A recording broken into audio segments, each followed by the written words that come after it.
papuri, mga anak at asawa mo, pamumuhay sa karangyaan, pagbabahagi ng iyong mga kasalanan, kayaman mula sa korupsyon.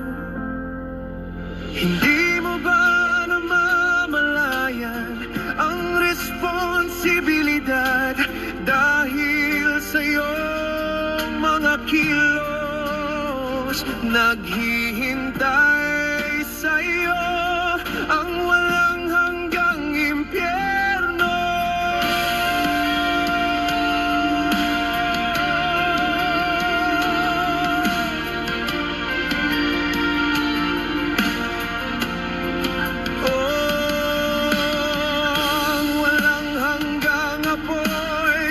Ay hindi tumitigil, sunugin ang iyong kaluluwa magpakailanman. Mga sigaw at iyakan lamang ang pinakamatinding sakit.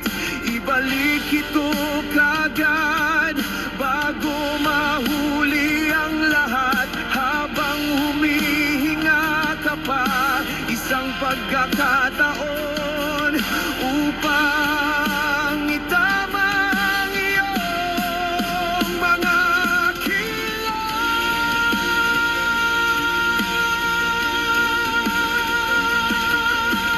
Di mo ba namamalayan ang nakaitim